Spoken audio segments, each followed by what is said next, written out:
Welcome, everybody, to the deep dive webinar on the lead article published in Frontiers in Science, Vertical Farming Goes Dynamic, Optimizing Resource Use Efficiency, Product Quality, and Energy Costs. So I'm Laure Sonnier. I am the executive editor of Frontiers in Science.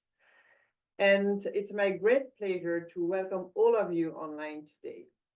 So the webinar, as I said, is centered around the lead article on vertical farming. And the lead article talks about solutions to provide healthy, vitamin-rich food to growing urban populations by cultivating crop indoors in stacked layers of growing platforms. And such vertical farms offers several advantages over traditional farming, but currently need also a lot of energy to create light, airflow, and other conditions for growing crops. So in their Frontiers in Science articles, Professor Marcelis and colleagues argue for dynamic environmental control, where different factors are continuously adjusted according to real-time needs and to external considerations such as electricity prices, making vertical farms more productive and profitable. So, and this article we are discussing today is a result of a collaboration between a large panel of worldwide experts, and some of whom are with us today. So I really would like to extend a special thank you to Professor Leo Marcelis for your trust and for your leadership in bringing this important project to success and for working with us to publish it in Frontiers in Science. We are really delighted to have given a home to this important piece of research in our flagship journal. So just a few words about Frontiers in Science. We launched Frontiers in Science just over 18 months ago, and it is our flagship title here at Frontiers. It's our flagship multidisciplinary open access title. And our scope is guided by the Sustainable Development Agenda, and it focuses on transformational science to accelerate solutions for human and planetary health. So how it works? We commission exceptional peer-reviewed lead articles from world-renowned researchers whose work addresses global challenges in human and planetary health. And then around each of these articles, we built a hub of multi-audience content, including viewpoints, editorial, policy articles, and also content for children and the general public. So this is all designed to extend the article's reach and impact across science, policy, and society. And really no other publisher is doing this in the way we do. And we are really, really proud to be driving innovation in publishing so that critical transformational science, such as the one we are going to be discussing today, can reach everyone in society and help accelerate scientific progress for all. So today's discussion is going to be moderated by Rui Fernandes, one of our content editor at Frontiers in Science, whose background is in oncology and who will be moderating the event I just said. So I'm going to hand over to Rui now, and I wish you all a great event. I'm delighted to be your moderator for this exciting deep dive today. As Laure mentioned in her introduction, this deep dive focuses on the Frontiers in Science lead article, Vertical Farming Goes Dynamic, Optimizing Resource Use Efficiency, Product Quality, and Energy Costs, published in September 2024. Vertical farming is seen as a key enabler for transforming agri-food systems, especially in or near urbanized areas. Controlling environmental parameters could make crops stable and repeatable, ensuring uniform quality and quantity year-round. However, due to changes in plant physiology and electricity prices, crop production costs can change too, sometimes within days or even minutes.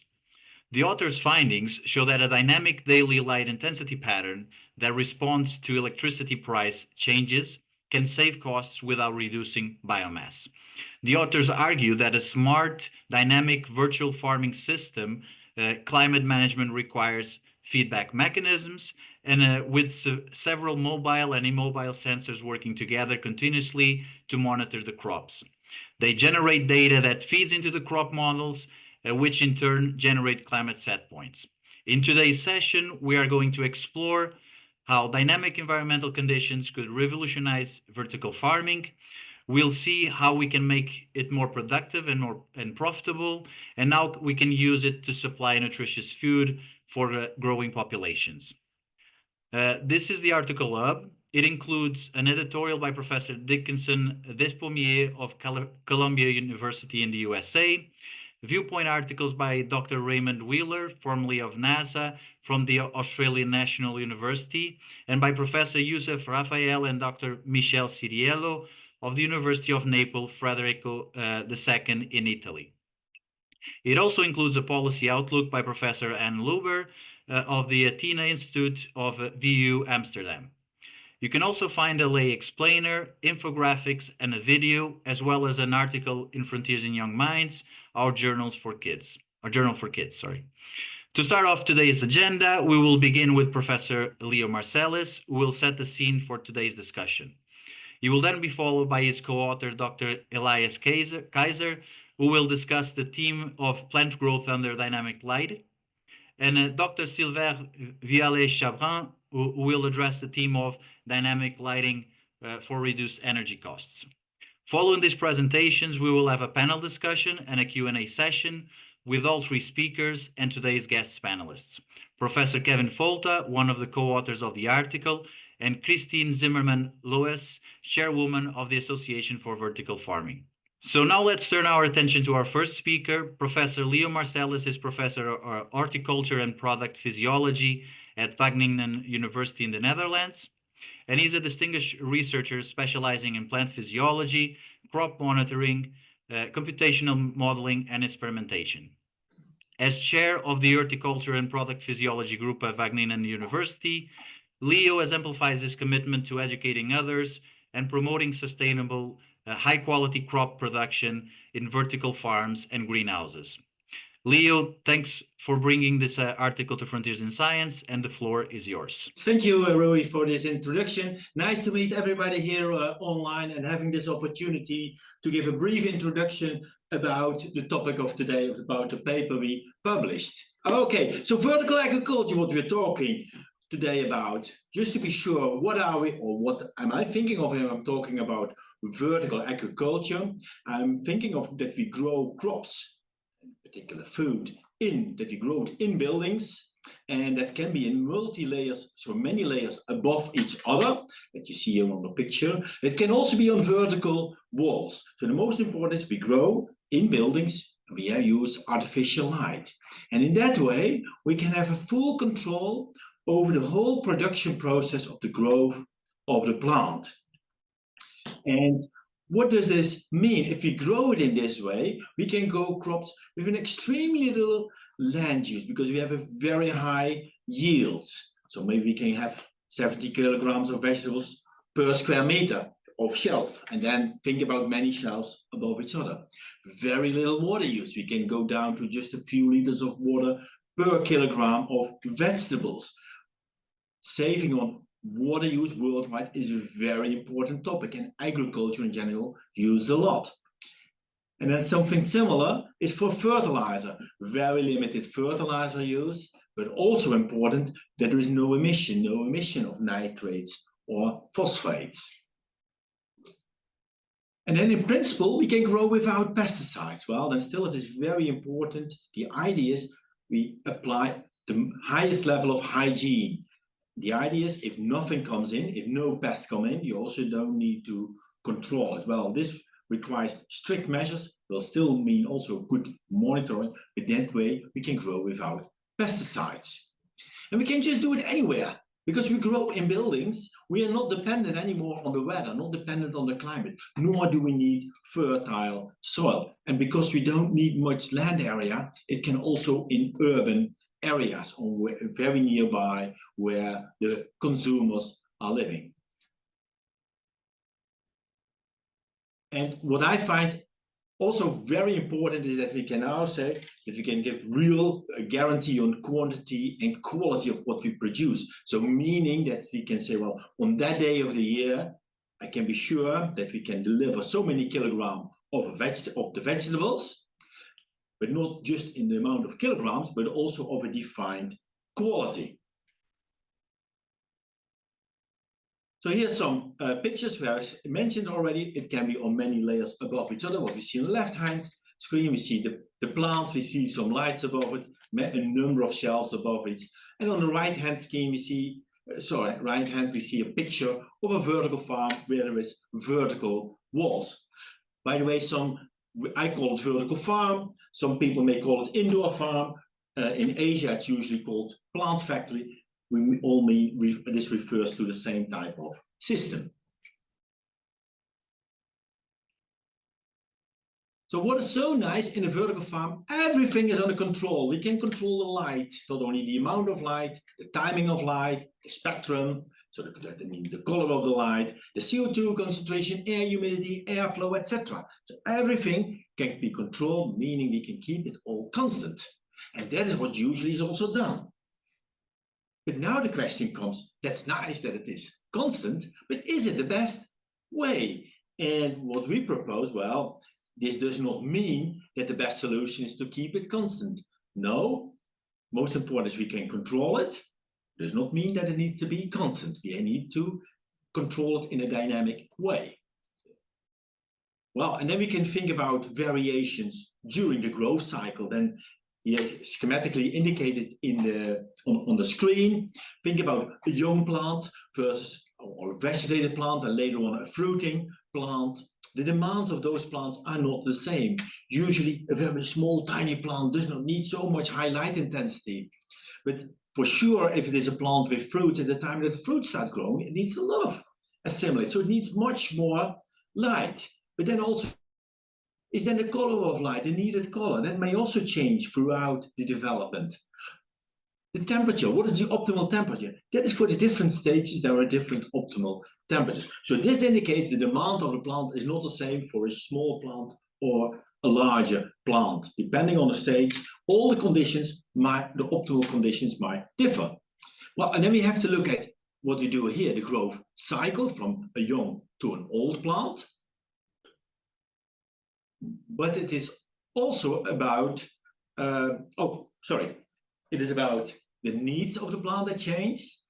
Apart from that, energy prices are also not constant, and in particular with more and more renewable energy that we get with solar power, with wind energy, prices fluctuate rapidly. There might even be moments that you can get money by using the electricity, while at other moments you pay a huge amount of money. Well, here we have something to optimize. We have to optimize the demand of the plant versus the cost of the electricity. And what I should then say, this electricity, why is it needed? It's mainly needed for the lighting as well as for the whole climate control. Balance, so we need to balance the energy use with the demand of the plant, or the efficiency of the plant can use it. That is over the growth cycle, but it is also within a day. That is what we see here schematically during the day, 24 hours of the day. Well, probably we will need, most plants would like anyhow also a dark period. But then, does the plant need the same in the morning as in the afternoon? Maybe it needs more blue in the morning, or more red during the day, maybe far red at the end of the day. So it is not constant. So we can modify it throughout the day to optimize it, and then again balancing it with the cost of the electricity for the lighting. You see another example. We see here 3 different lettuce plants. It is the same genotype, so the same cultivar grown, all grown under the same condition, the same amount of light, but the color of light was varied. On the left-hand side, you see the lettuce grown under a light which has a lot of red light, a little bit of blue and a bit of green light. And then if you go to the middle one, it had only red and blue, but already much more red, it had in particular more blue, because the blue is here the key thing, and completely on the right-hand side, we have a lot of blue light. Well, what do we get with this blue light? Then we can use this purple color. That are mainly anthocyanins. Anthocyanin, it's nice for the color. Anthocyanin is an antioxidant, which is often believed to be good for the health of the humans. But the blue light also costs more energy. So here we can do it throughout the whole cultivation. But strictly speaking, we can just do it the last 5 days of the cultivation, meaning not using so much energy and still getting the nice color at harvest.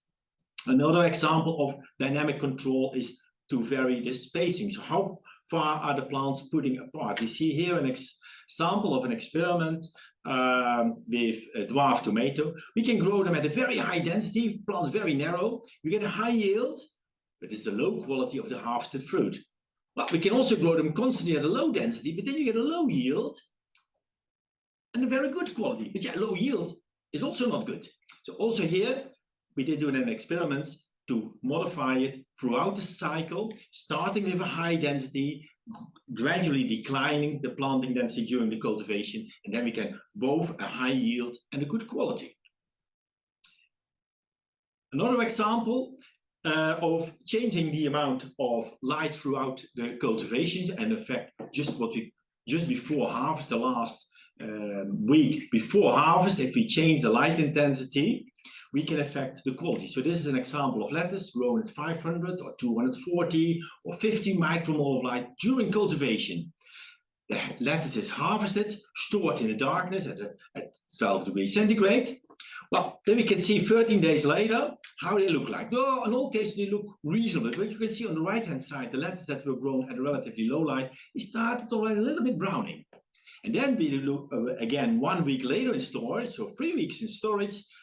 Well, they all look not so good anymore, but you can see in particular on the bottom right hand, the lettuce really does not look good anymore, and be happy that you also cannot smell them here. So this indicates that the conditions shortly before harvest we can use to control the quality after harvest.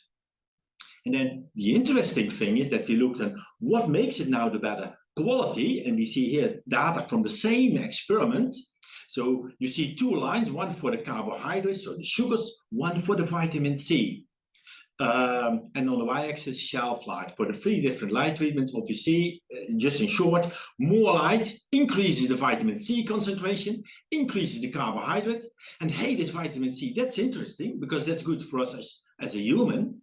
But these are also the explanations, or the most likely explanation, why there is a longer shelf life. Well, and then in the paper, we argue also that it's important to have a feedback loop. It starts with the breeding. It starts with the right choice of the cultivar. Then we grow it. We need models. We need a continuous monitoring. And based on that, we can optimize the growth environment. And once we have that knowledge, we can again think of how to improve the new cultivars by breeding. So to conclude, in a vertical farm, everything is under control. And the best control is a dynamic control. Thank you for your attention. Thank you, Leo, for this important overview and of the key messages in your lead article. So now let's move on to our next speaker and co-author, Dr. Elias Kaiser, Research Associate Professor at the Research Institute of Agriculture and Life Sciences at Seoul National University in the Republic of Korea. An expert on leaf-level photosynthesis in greenhouses, vertical farms, and the open field, his current research interests include the dynamics of photosynthesis under naturally fluctuating light intensities and new approaches for rapid phenotyping, as well as long-term monitoring of plant functional traits. Elias is also a member of the Ecological Sensing AI Lab at Seoul National University, working on crossing the scales between leaf physiology and planetary carbon and water flows. Elias, thank you very much for being here. The floor is yours. Thank you very much, Rui, and great to be here. So after the broader introduction of Leo on our topic, I would like to highlight one specific section of the paper, which actually refers to a experiment that we did. And yes, this is a review paper, but nevertheless, we did do an experiment to prove a certain point.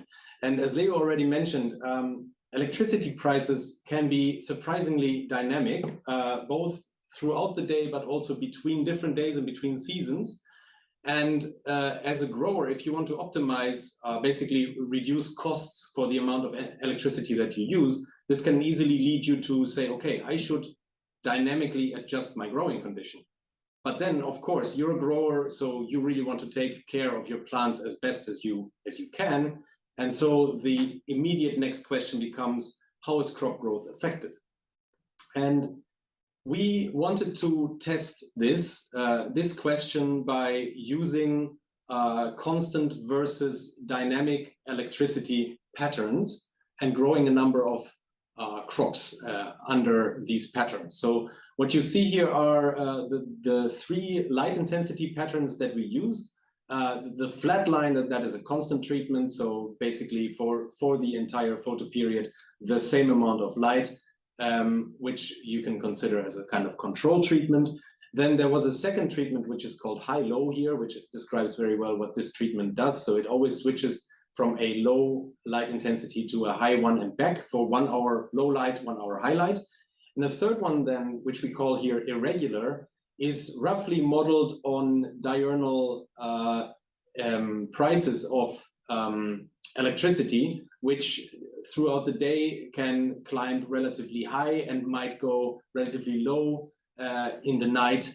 And what's important here, before I show you the results of the experiments, what's important to note is that the total sum of light is the exact same between the three treatments. So that is important in order to compare the treatments' effects on the plants. And so we used 4 different leafy vegetables here: basil, pak choi, rucola, and spinach. And we did some fairly simple measurements simply to look at a couple of overall rough traits that are important to growers.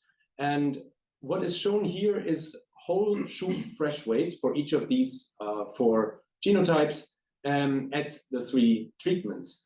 And what we found was that that neither the high-low nor the irregular light intensity pattern had any significant effects on fresh weight. So this means there was no biomass reduction, no significant biomass reduction due to dynamic light in any of the 4 species.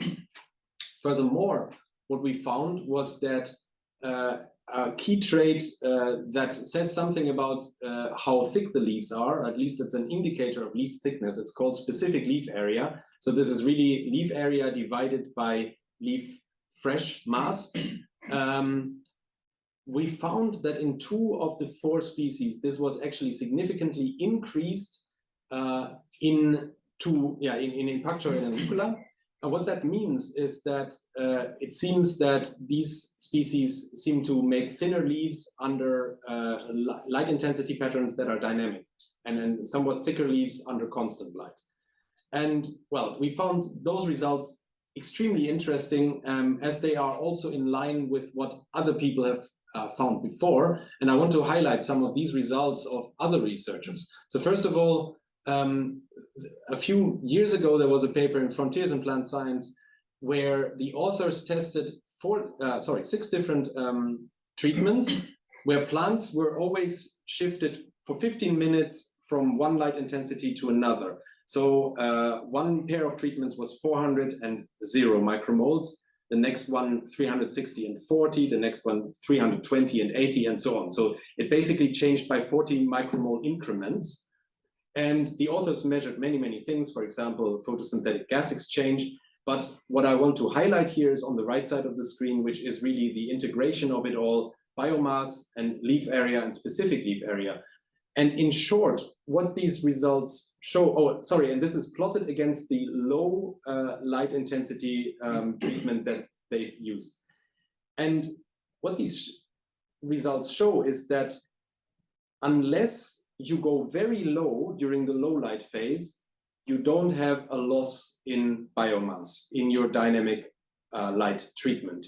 So that means if your lowest, in this case, if your lowest ppfd is 80, the growth rates are comparable to a constant light where the light intensity is always 200. And furthermore, just like we found, there were changes in specific leaf area depending on the fluctuating light treatment. The next example is from what's called night breaks. So night breaks explains quite well what was done here. because basically plants were grown either in a regular photoperiod or in photoperiods where sometimes the plant was violently woken up at night and was shown light at irregular moments, and so couldn't really prepare for that. And obviously then the interesting question is, well, how well does a plant take that?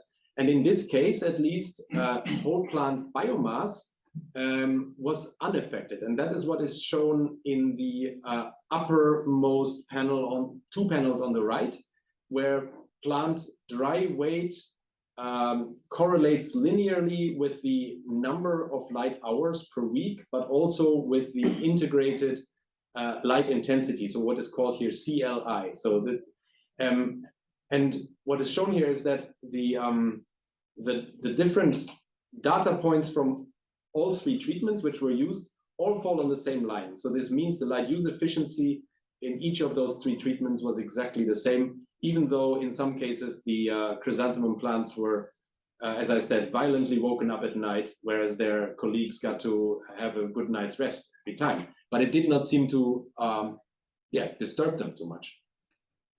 The next example is one from our group where we grew tomato plants under either a fluctuating or a constant light treatment. And so the treatment pattern is shown on the upper right corner.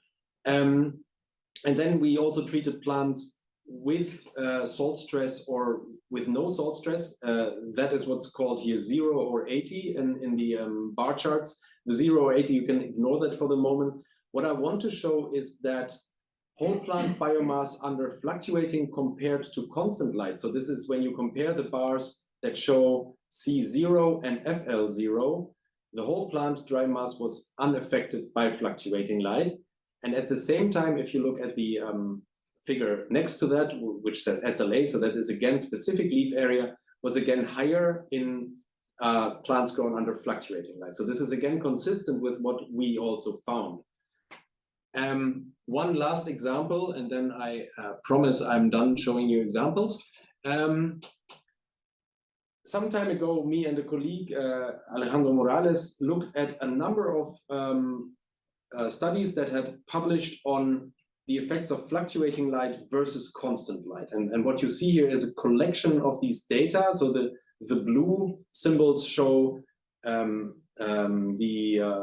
data from single studies. And this is all about specific leaf area and the relative effect of fluctuating light relative to constant light on specific leaf area.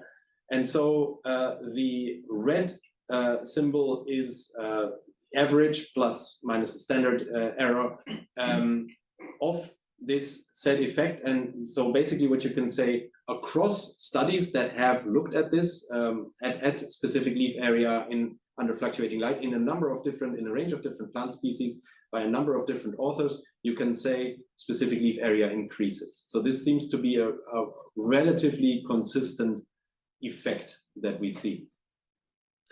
So I want to wrap up. First of all, the first conclusion that we can draw from our experiment is that crops can be grown under dynamically changing light intensity without penalty to biomass. However, and this is a big however, keeping in mind that the baseline light intensity and the amplitude and possibly the frequency, and this is something we don't know so well yet, these are all decisive. So that means you need to make informed decisions and plant growth monitoring when implementing such dynamic strategies. Don't just think it will work under any set of conditions. And finally, it seems that acclimation to fluctuating or dynamic light often leads to increases in specific leaf area. And we think that this might be due to reduced carbon availability, but we also think that more research needs to be done on this topic, and we are actually busy doing that. And that's all I wanted to talk about today. Thank you very much. Thank you, Elias. And just as a reminder to our audience, if you have any questions about what is being presented, please add them to our Q&A chat so that we can later have a discussion around your questions. So on to our final speaker for today before the panel discussion. The final speaker is Dr. Silvère Vialet-Chabrand, assistant professor in modeling and sensing for autonomous greenhouses in the plant science group at Wageningen University in the Netherlands. Silvère has made significant contributions to understanding plant responses to fluctuating light conditions and stomatal behavior, and has also explored the use of thermal imaging for assessing stomatal behavior, leaf energy balance, and the use of LED lighting in horticulture. Silvère, thank you very much for being here. The floor is yours. Thank you very much for this opportunity to present this work. And Leo and Elias gave me a good introduction on this topic. They present how dynamic lighting is influencing the crop.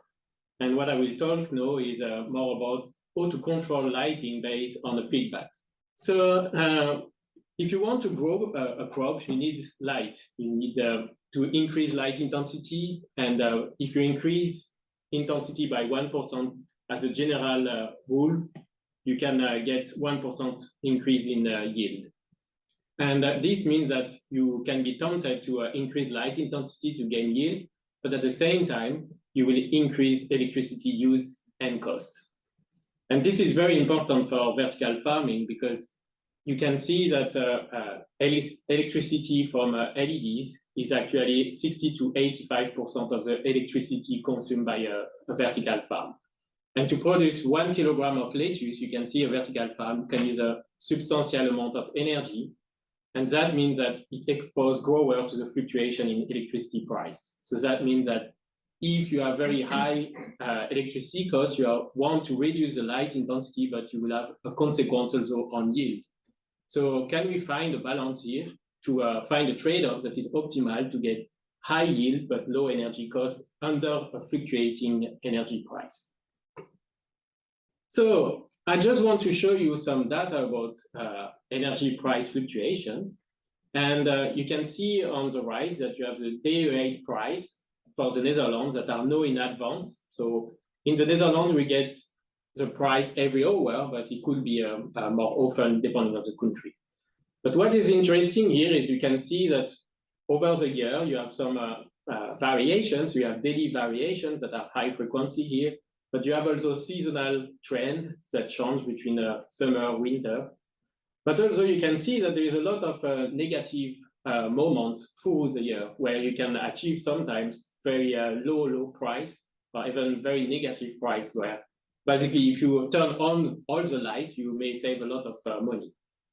And this price depends on the supply, so environmental factors. So Leo already mentioned if you have a lot of sunny days, you will produce a lot of electricity with solar panel. And if you have windy days, you produce a lot of electricity with a wind turbine. But it all depends when you produce. If you have a lot of supply but no demand, then the price will vary. And the same, if you have a maintenance of a power plant or the international demand is high, then you cannot buy from the market, the price will fluctuate. And for the demand, you have daily patterns from companies and customers. And so basically you can see every day some patterns, but also depending on the weather, you will have fluctuation. And this also depends on the season.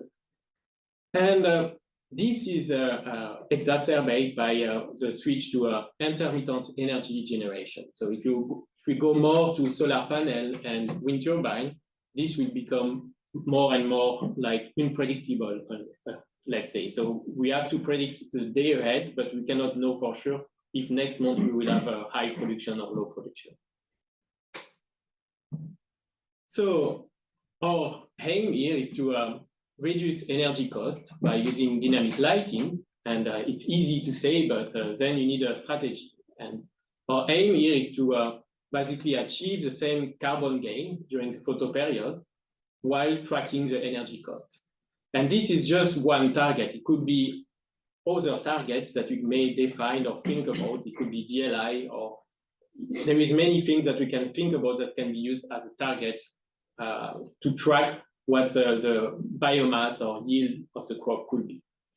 And we have access to this day rate energy price that are available at least in Europe openly. And you have different steps that you have updates, let's say, so every 15, 30, and 60 minutes. And this is important because your optimization process, if you have price that fluctuate every 15 minutes, then you may have more flexibility to optimize. And there is many ways you can optimize in this case. For example, when do you start a photo period? So in the next example, I start at 5, but grower may want to start at 2 or 1. And there is previous research that shows that there may be an optimal starting point and duration of the photo period to optimize the basically energy cost. But what I want to focus in this presentation is to predict carbon gain, or to know how much carbon will be gained over the diurnal period based on a fluctuating light pattern. So to do that, what we propose is to use a model of leaf diurnal photosynthesis, and we can predict based on the lighting pattern how much carbon will be fixed by the crop. And here we use a typical photosynthesis model that depend of CO2 concentration in the vertical farm, the light intensity, which is the bar here, the time of the day, and we use stomatal conductance to model how much transpiration and how much limitation of photosynthesis we have. And this is dependent of photosynthesis and the minimal conductance, which is because the stomata don't fully close during the night. And what is important here is we include a lot of dynamic effect, like activation of enzyme, slow stomatal movement, and also circadian rhythm. So we see very regularly that the stomatal conductance and photosynthesis decrease during the photo period. And this means that you can save energy because the crop is not able to use a constant light intensity. So you may be able to reduce the light intensity and get the same carbon gain. And this is the type of basically plant behaviors that we want to exploit on top of the energy fluctuation to optimize the energy cost.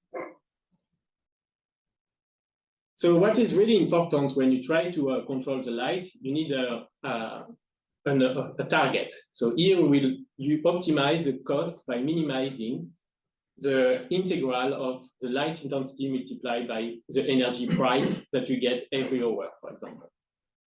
And the constraint is that we want to have the same total carbon gain as you would have if the light was maintained constant on average over the diurnal period. And in this case, what I've done is I add an extra hour of lighting to give more flexibility. So you can think about adding like 1, 2 hours more, but then you have to think also about the side effect, like flowering time and other side effects that could happen during growth and development. So there is flexibility, but you have to think also about the whole crop history in terms of lighting. So here are some of the results of this simulation. So you have on the left the fluctuation pattern that we took from one day of, I think this was 2023. And on the right, you have the resulting light pattern. So in blue, you have the reference scenario. And in green, you can see the optimal scenarios that the model would put. And you can see that basically the light intensity increased during the low energy price. And you have an extra hour where basically we can compensate for the reduction, the overall reduction in light intensity. And what the model predicts is during a constant light intensity, you can see on the left that photosynthesis decrease like linearly almost during the diurnal period. And we can see also this during the control optimal scenario. But at the end, you get the exact same total carbon gain, which is important. What is also interesting is you get a slight reduction in stomatal conductance, so maybe transpiration is reduced also, which can be beneficial for vertical farming because you have less humidity to remove from the atmosphere. So these are the relative costs that are predicted by the simulation. Under a continuous light, you can see in blue, you have the cost that is normalized to 1. And in green, you can see that we have a 12% reduction in relative cost by using a dynamic light pattern. So some conclusion. So here in this work, we show that you could save 12% in energy based on a model and feedback on the light. But here is basically just a model. So, and there is many more opportunities and targets that we can use to improve energy cost here. So this is more like a baseline, and we can see in the future that there will be more research and more opportunities to reduce energy cost. And here I just present one day, but the optimization depends on the price fluctuation and the magnitude and frequency. So if you have days where you have negative price or very high price, obviously the model will predict something different and you will have maybe more gain. One thing that is not accounted for in the model is acclimation. So if every day you fluctuate the light or you play with the photo period, the plant will acclimate to the control. And this, at the moment, is not research. So we don't know really what will be the long-term side effect of this type of control. And what we think could be a solution is to use a sensor that will monitor the crop and adjust the parameter of the model to improve the prediction day to day. And this will already account for some of the variation in acclimation. Thank you, Silvère, and thank you, Leo and Elias, once again for all your insights for today's discussion. Okay, so now we're moving to into our panel discussion, where we will be talking about some of the issues and themes that our speakers brought up. As a reminder, we'll soon be taking questions from the audience, so please leave your questions and to which speaker you would like them to be directed at in our Q&A chat. But first, I'd like to welcome our final guests today, who will join our 3 speakers in our panel. Kevin Folta is a co-author of the lead article and is a professor of the Horticultural Science Department at the University of Florida in the USA, an influential research scientist leading a lab focused on plant genomics, development, physiology, and metabolism.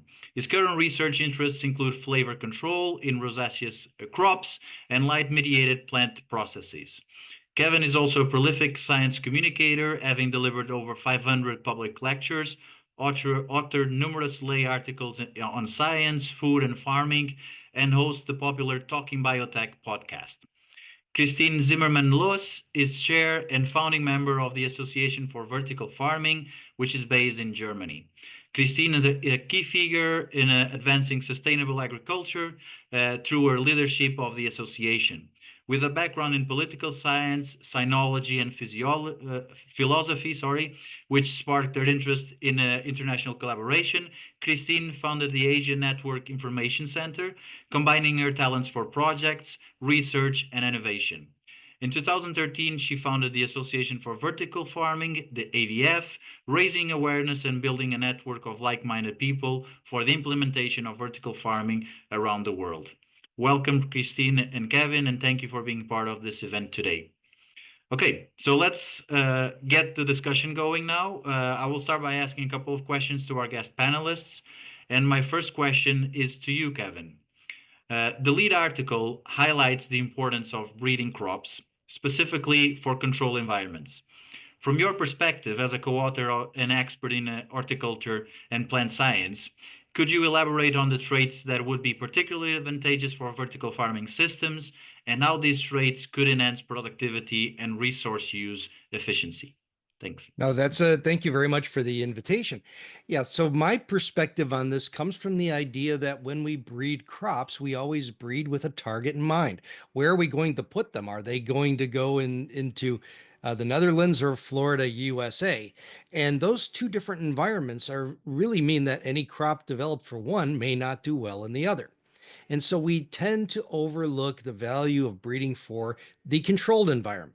of environment that now that we can define specific conditions, as has been discussed, maybe we could find the foot that fits that glass slipper, find the genetics that fit well in that environment. And so instead of worrying about field traits like yield and disease resistance, post-harvest quality, things like that, now we can start to focus on other issues such as ease of harvest, maybe energy use, plants that can be grown with fewer inputs, maybe changes in pollination so that they don't require as much pollination or maybe no pollination at all. There just seems to be an entire different set of traits that would be very helpful for inside a controlled environment, being able to control when something flowers, for instance, especially in places that maybe grow ornamental flowers indoor.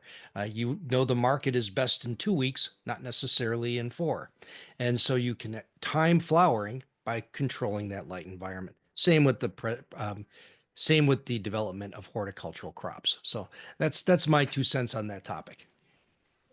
Fantastic. Thank you, Kevin. And now to you, Christine. The article concludes by emphasizing a continuous feedback loop between the dynamic crop management, crop monitoring, and breeding programs to optimize vertical farming systems.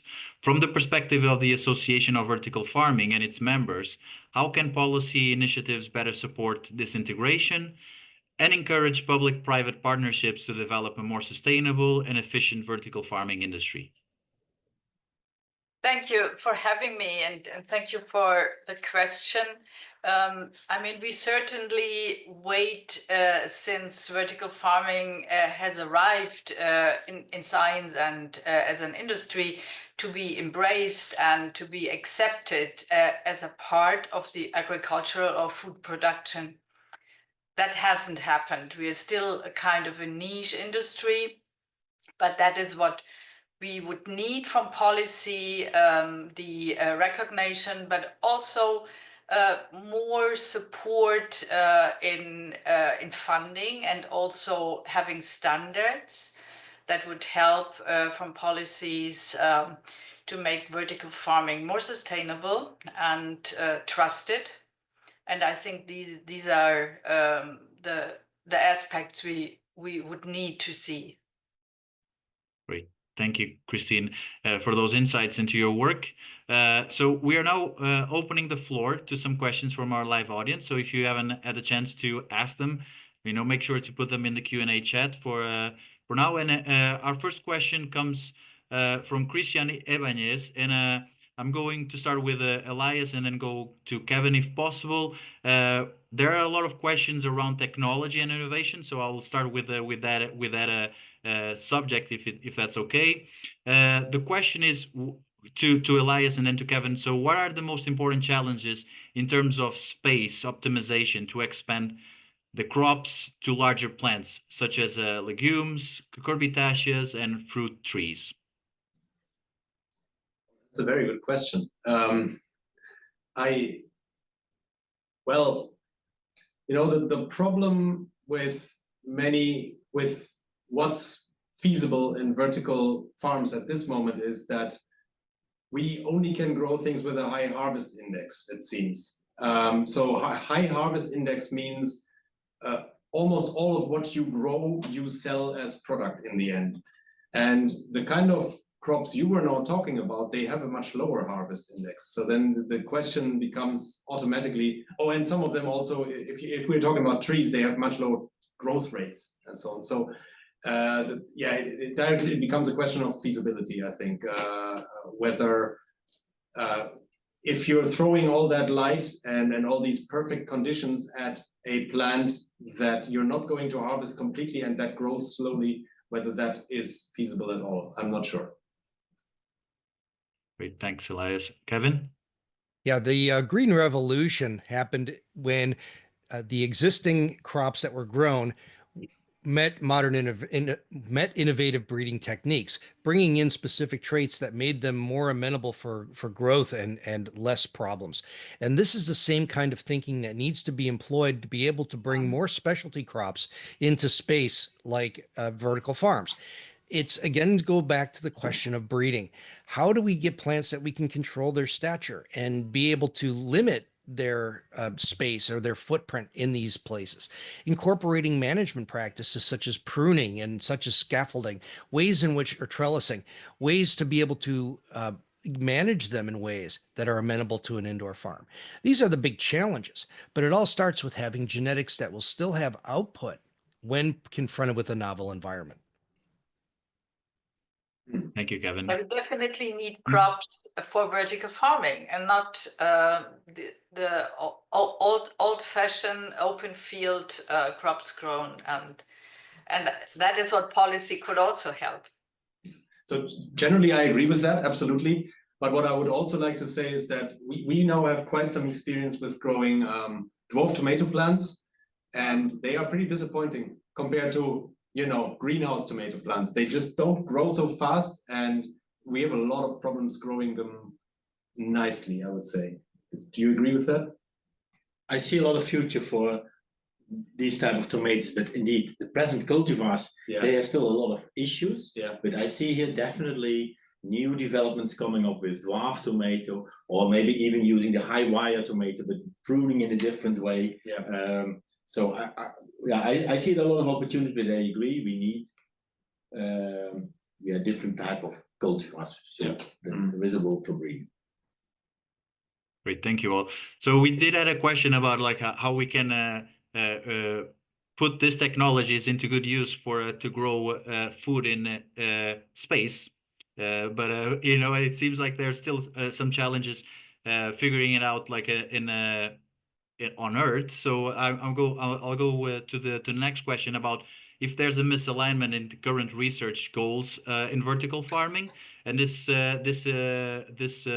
question comes from Benjamin Wee. So in his opinion, there's instead of chasing high yield gains through environmental optimizations, should we instead be looking towards breeding cultivars suitable for indoor cultivation? You know, whoever wants to take this, but Kevin, if you want to start, and then somebody else wants to jump in, please feel free. Well, give me the exact question again. It was. Yeah, so if there's a misalignment between the current research goals in vertical farming, so instead of chasing yield gains through environmental optimization, should we instead be looking towards breeding cultivars that are suitable for indoor cultivation? I think you mentioned this in the previous answer, but if you can pretty much, yeah. But I think the two things have to go hand in hand, right? We have to understand the general limits of plant biology by doing the experiments with light and photoperiod and energy application. All those are wonderful ideas. Lensing, ways in which you can change the distribution of light, focus it where it needs to be. All of these things in a dynamic context. At the same time, you have cultivar development that fits those conditions. So it's defining the best target and then finding a way to hit it. Yeah, and a continuous feedback loop, if I may add. So this is actually exactly also what we kind of concluded our article with, right? Yeah, you can start out with genetics that you assume are already pretty close to your target, and then using dynamic environmental control and monitoring, see how close you can get to the most optimal, and you might figure out then that you could develop even better genetics. Thank you all. Okay, so the next question is going to Silvère, and it comes from a lot of people, so there's not a single name to name here. But and then please, for the rest of the speakers, feel free to also follow up on Silvère's answer. It's about the dynamic control that relies heavily on real-time plant monitoring. What advancements in sensor technology do you consider are most promising for accurately assessing these plant needs in the vertical farming system? And how can we address the challenges related to data interpretation? That's a very good question, because it's still a question that remains to be addressed in the future, let's say. I would say the two most promising sensing techniques are chlorophyll fluorescence and thermal imaging. For one good reason is because they are imaging techniques. That means you can monitor over large areas. If you use like sensors that you have to attach to a leaf, that means you need labor, and you need to maybe move them regularly, which is not compatible with production settings. So what we are aiming for is maybe, I don't know, like some rail-guided cameras or drones, or I don't know, whatever you may think, because it's not cheap to buy this type of camera, so you don't want to have 20 in a vertical farm. If you can have like one where you move this camera to the plant, or you move the plant to the camera, then you can save a lot. And basically, these two techniques inform you about two plant traits that are critical, which is photosynthesis and plant transpiration. And this tell you already quite a lot about what the plant is doing in terms of performance. And using this, we can feed back on electricity price and lighting, heating, or anything you can think about the environment. If I may add to that, one other reason for using these techniques, as opposed to some other techniques, is they work on the time scales that we want to know about in order to control the climate. So these really work on time scales of, well, down to seconds, but let's say certainly minutes. And this is exactly the right time scale to optimize the climate in quite some cases. Whereas other things, I mean, so you can think of a lot of low-tech stuff, like, I don't know, you regularly take pictures of plants from certain angles or so, but that only tells you about some processes that are captured at a very long time scale, right? So these are then not very useful for optimizing at the right moment. So, yeah, I agree. Thank you. Somebody else wants to add something?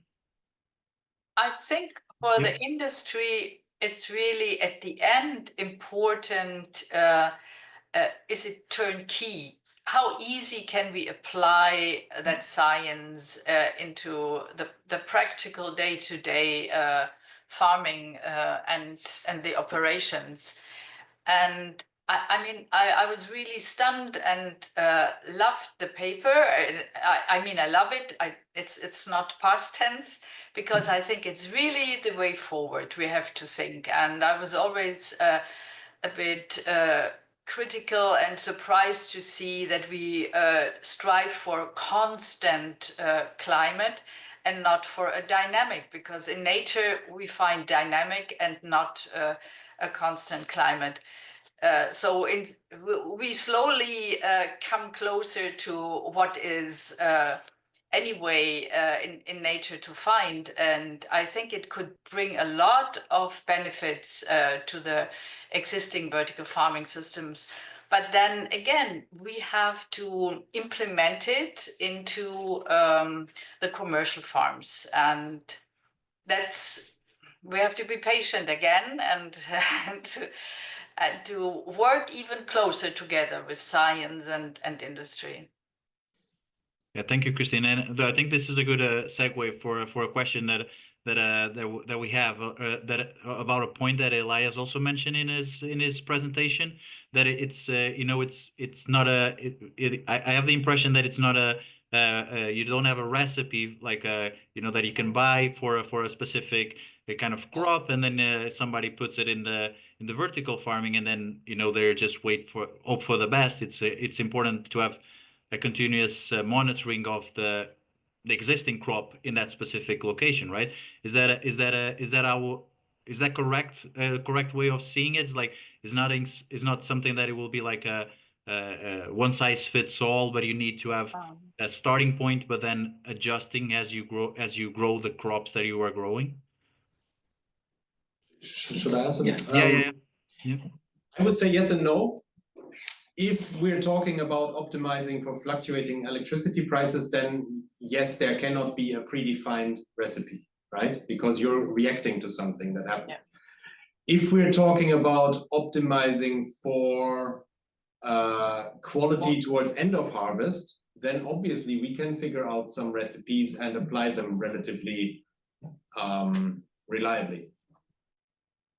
Great. And the both for the authors and then also for Christine, do you think that this would be a way like to go end to end, like with the research, and also making sure that the farmers are able like to grow the crops that they are cultivating using this vertical farming, or do you think it's more like first we need to do the science about a specific crop, and only then we can move on to the farmers actually doing the growth of the crops? It's a dynamic process. I mean, it's not first science and then we implement it. It goes hand in hand, but we need to hurry up a little because climate crisis is here and population growth is still growing, and we have to produce more food with less resources and for more people, and in a very changing and challenging time. And that is what we have to keep in mind, besides all the cost factors, and we have seen so many vertical farms closing. So we have to prove the model is working, and that is on top of it.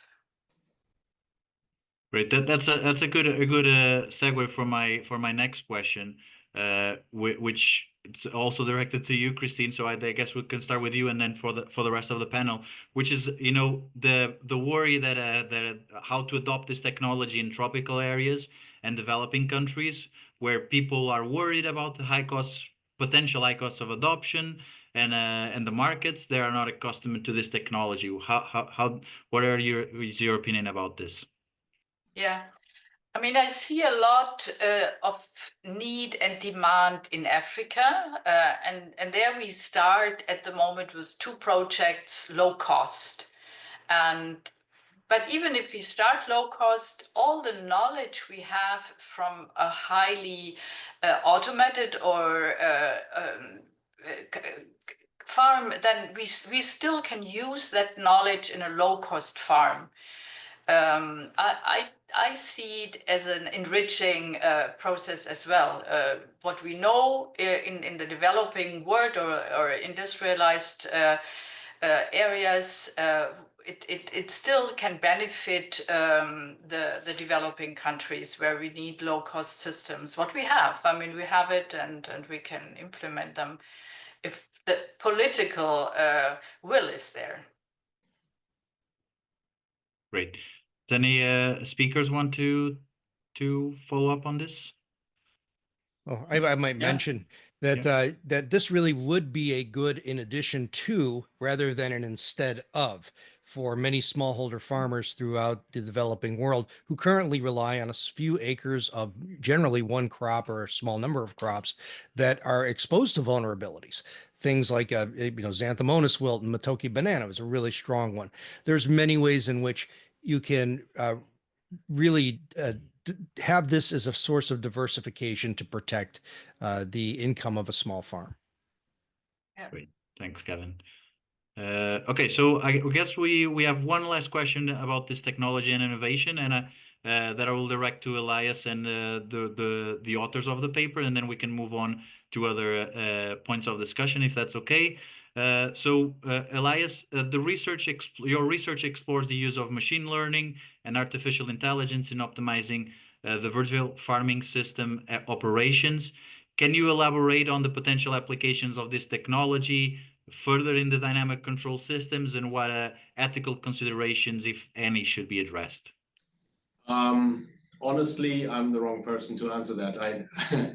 Machine learning and I are not even distant cousins. I don't know. I don't know too much about it, to be honest. I'm a plant physiologist, but Silvère, on the other hand, can answer this question. So I can give you some insight, let's say. So what we are aiming for is not pure AI technology, I would say, because what people are worried about is if you have an AI model, let's say, you train it on data. And generally, we don't have much data in a vertical farm because we don't have a lot of sensor yet.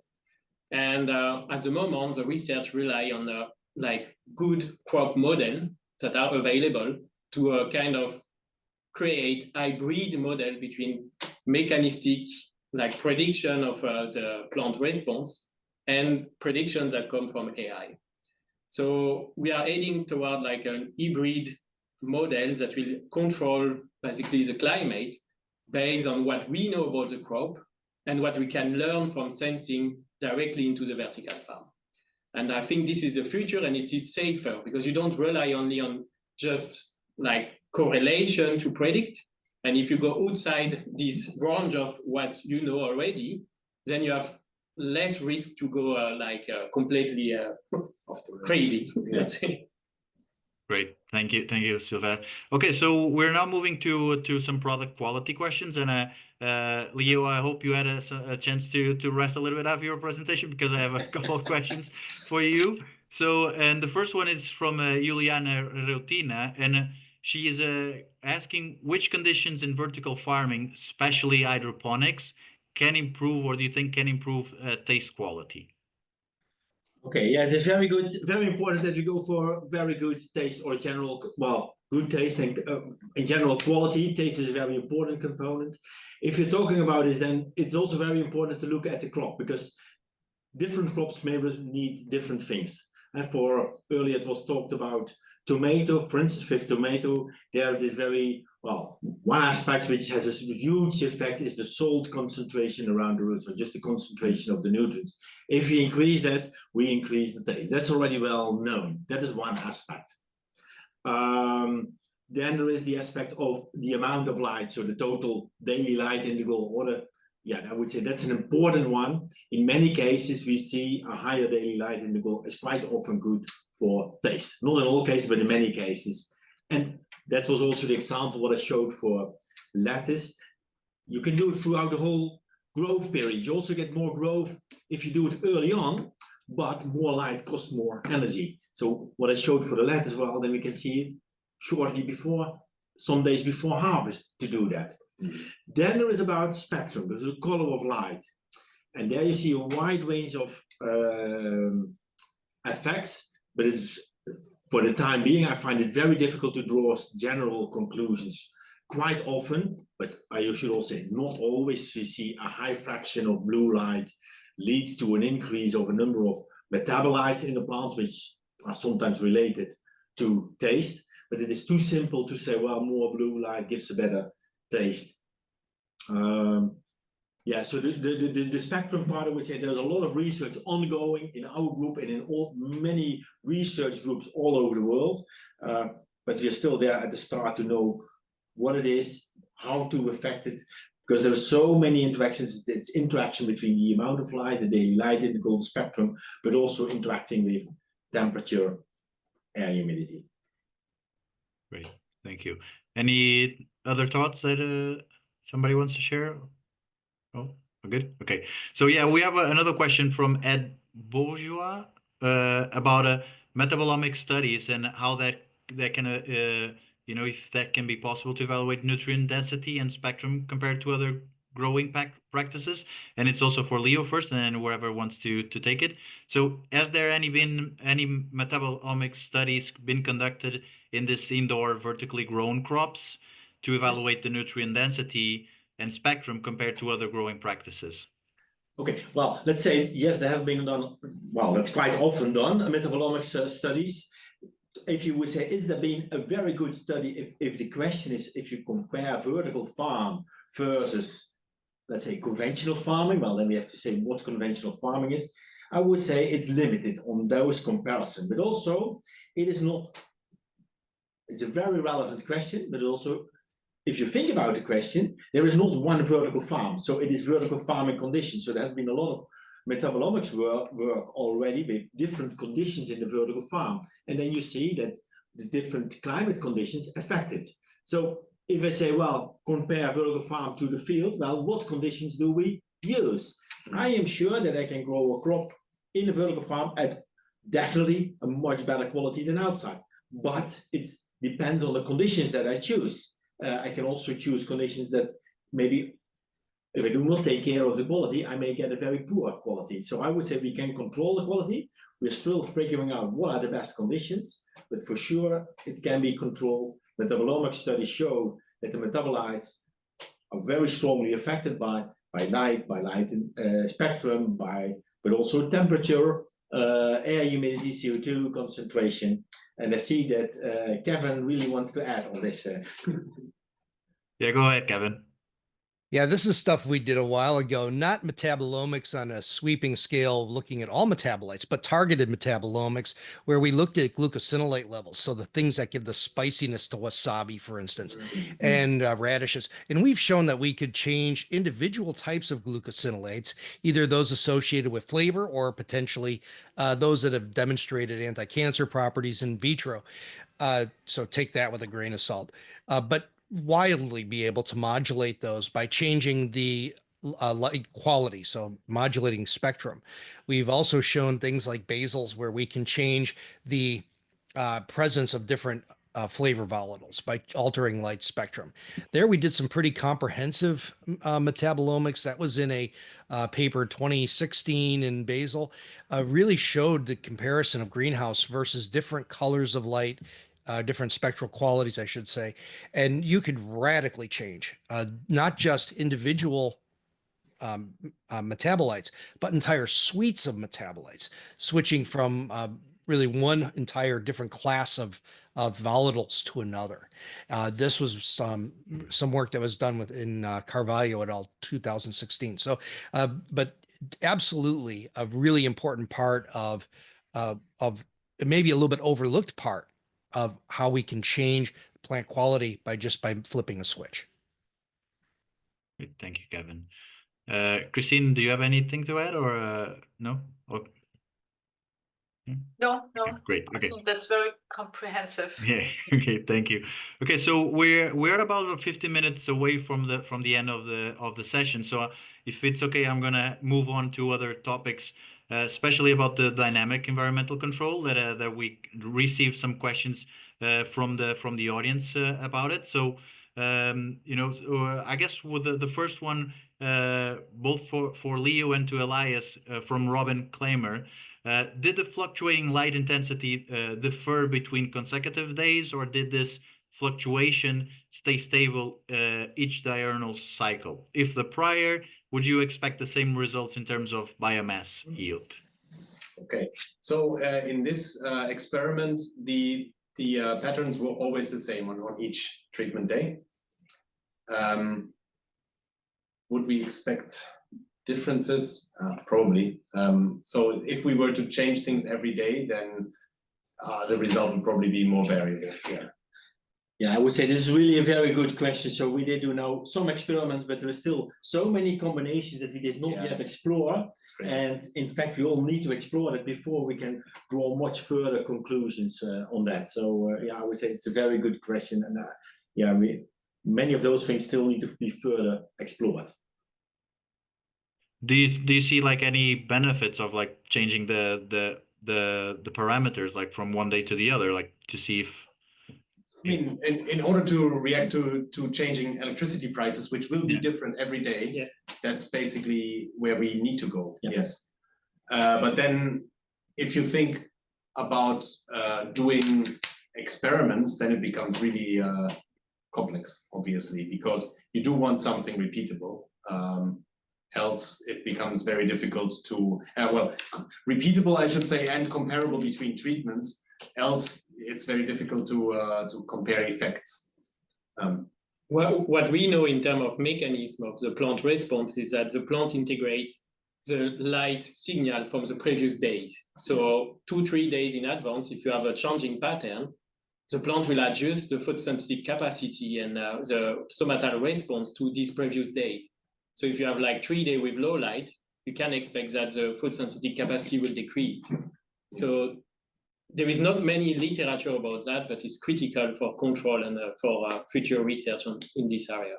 And what I think is what could be really interesting to figure out is what are the boundary conditions within which we should stay. So it's already clear that if you use a dynamic lighting treatment that has darkness built in several times, then your crop will suffer for sure. We know that. But then, okay, if it's not darkness, how low could we go, right? And how often during the day? And what about light frequencies? What about amplitudes? And so there's a lot of questions that need to be defined in terms of boundary conditions. And then obviously you could also wonder how strongly these boundary conditions differ between species. So really, once you start thinking about this, you can think of thousands of experiments, which is interesting and then daunting at the same time. Okay, great, thank you. I guess like to go a little bit on that sense of what we were discussing, talking about the energy prices that fluctuate also. You know, there's a lot of discussion about this because Silvère also mentioned that sometimes we basically we have the lights on just, you know, to save money because it's so cheap, like to have energy being produced at times. Is there any like potential to have like you know, farms with they can, you know, get batteries to store the energy and then use that like in a later sense, like if they need to additional energy, even if at high energy cost prices, or is that easy enough to implement in the system? Possibly, but we don't really know, I think. I mean, the cost of energy storage, it must be quite huge. Like the investment in battery will be huge. Yeah. And then you need to store it, which you will lose in heat and whatever. I don't think it's worth it, but Leo can tell you more. So I would say, well, just in general, energy use is high. So the first step is anyway, we always need, I would say, save on reduce the use of energy, then do it renewable, and then as cheap as possible. The batteries will, well, that will help for vertical farm, but that will help the whole society. So there's nothing special for the plants. What we also say sometimes, we think of the plant. Can we think of the plant as the concept where the plant is the battery? It is then, in fact, a chemical battery. Can we use when the energy is relatively cheap? Use it more, in fact, store it in the plant, and at another moment when there is less availability of energy, use less. That, in fact, then is the plant itself is a sort of battery. Of course, there are limits to how far we can go. So we, well, in general, batteries can help vertical farming, but that will help our whole society, I think, for where we need electricity. For a vertical farm, that can be a player, in fact, in the now already stabilizing a little bit on the electricity grid. And maybe even a bit, we can go there a bit further if we consider the plant as a sort of a battery.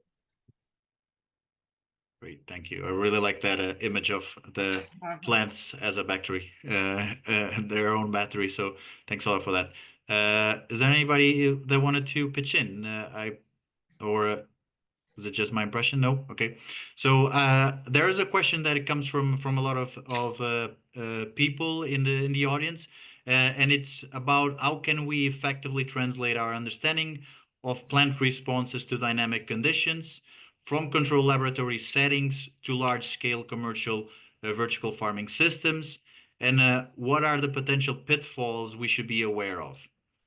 To Elias first, or Silvère, or whatever wants to start. I think okay, I have one example. So if you think of dynamic electricity prices, which would translate to dynamic light intensity settings, one simple relationship you can start with is the relationship of photosynthesis rate versus light intensity, which at the single leaf level is a non-rectangular hyperbola, so that means it saturates at high light intensities. If you look at an entire crop, it may not saturate as much, it might be less curvilinear, in fact.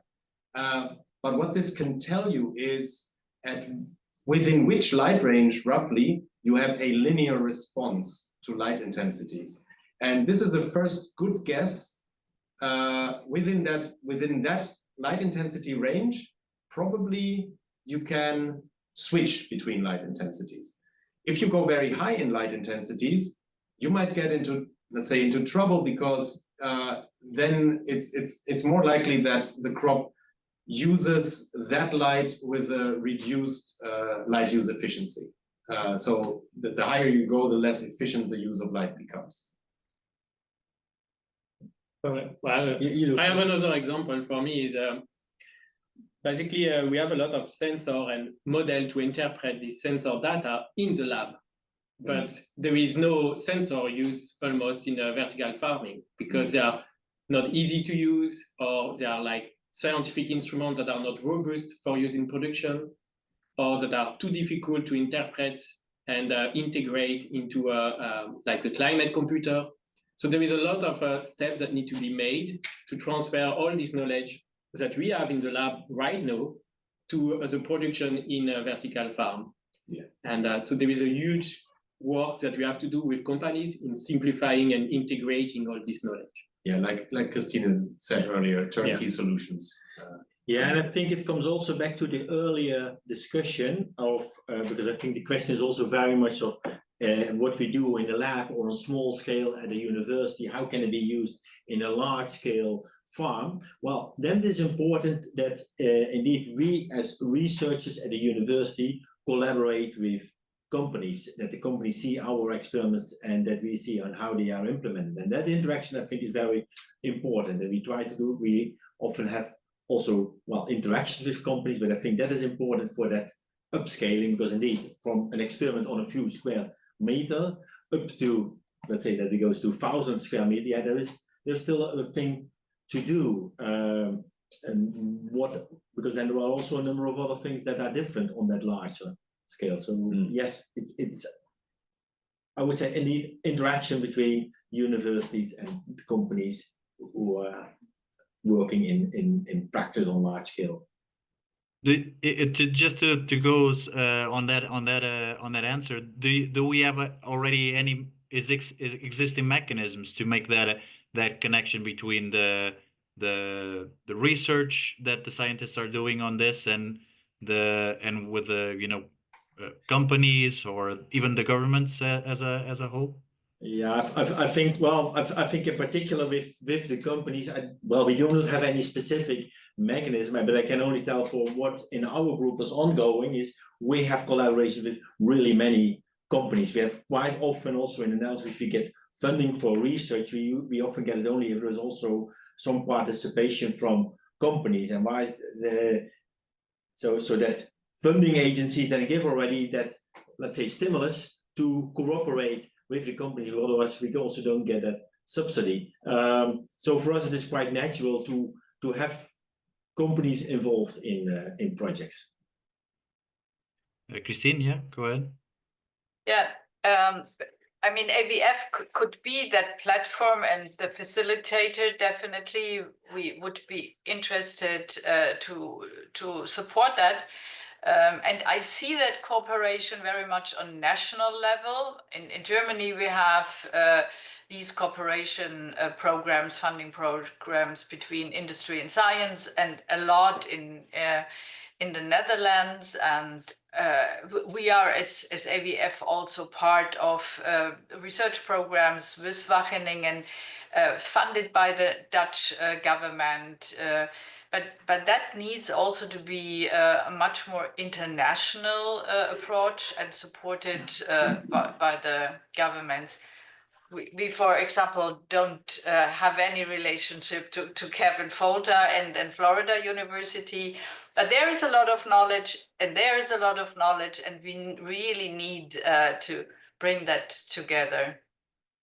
And that would help a lot because it's so redundant often what is done at university levels, and we have to be more resource efficient as well with that funds. Yeah, thank you, Christine. Kevin, I noticed that you wanted to pitch in. Yeah, go ahead. I just from my personal experience, I would encourage companies interested in these kinds of opportunities to reach out first. And let's explore the space for that you're interested in before you begin to invest capital and lots of time into an idea that doesn't work. I've spent a lot of time with companies and others when they ask, this didn't work, why didn't it work? We made this investment, why didn't it work?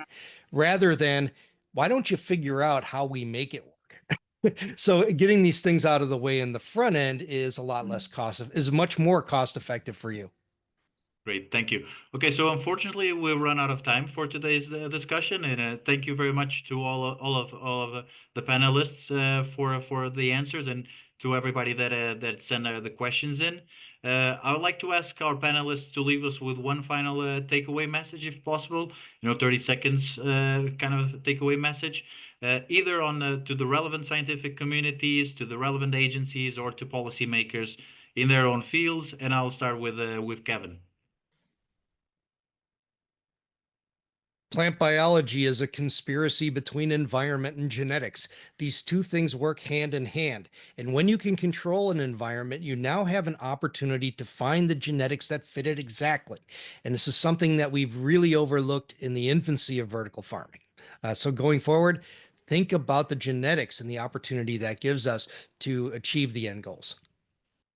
Great. I'll go now to Christine, and then we go to the rest of the authors, if possible. Yeah, thank you. My key takeaway is really how inspiring science is and how important it is, and that the challenge or the hurdle is really to implement it, transform it into a viable commercial farm, because that is what we need. And thank you to Francis for that webinar, because that is what we need as well, to disseminate and talk about it, discuss it in a circle like that. Thank you. Thank you, Christine. Silvère? Yeah, I mean, for me, for sensing and control, I think we are only limited by our imagination, and I can see a big future gain in this vertical farming setup. Great, thank you. Elias? I'm particularly excited about new sensors. I see a lot of new sensors emerging when monitoring plants. So for example, plant wearable sensors are a very, very big thing coming up at this moment. And they have this capacity that they are extremely cheap and at the same time use new technology to sense something relevant to how the plant is doing. And I think there's so much happening at the moment, and there's going to be much more happening that will revolutionize sensor technology and make it cheaper so that it finally can also be really used at scale in vertical farms. Great, thank you. And the final words to Leo, who led the article. That's great. I like very much what all the others said, and I fully agree on that. But where my what I would then like to add is that I like to think in holistically and as a system as a whole. So where Kevin said we need genetics and the plant biology, I fully agree. But we also need the technology, and that needs all to be in line. And I think there needs to be the connection between the universities and the industry. But yeah, we need it all together. It needs to fit. We need the sensors, but yeah, the sensors alone is not sufficient. There we need the mechanistic modeling. We need the AI. We need also still the expert knowledge of the growers, and that is what we all need to combine. We are going not to win it with just one very nice aspect. No, it is about the integration and the balancing of all the different aspects. And at the end, you need the consumer to buy and to eat what you produce. Yes, that's what we always forget. Yeah, thanks, Christine, and thank you all for these final thoughts. And you know, there's a lot of exciting and interesting research that I think it's still up there. That hopefully a lot of us watching today will be able to continue. We're almost at the end of the session, but I would like to thank before we end all the today's speakers and expert contributors. So Professor Leo Marcelis, Dr. Elias Kaiser, Dr. Silvère Vialet-Chabrand, Professor Kevin Folta, and Christine Zimmermann-Loessl. Thank you. I also like to thank each and every one of you for joining today. I really hope you enjoyed this session. But before we go, please allow me to share some information about how we can keep this conversation going. Please visit the Frontiers in Science website to read the article we've discussed today and its related content. You can continue the conversation on social media using the hashtag #FrontiersForum. Be sure to subscribe to Frontiers in Science updates and visit the Frontiers Forum website for upcoming events. But for now, from me, our guests, and the entire team at Frontiers, thank you once again for joining. Goodbye and happy holidays. Bye-bye.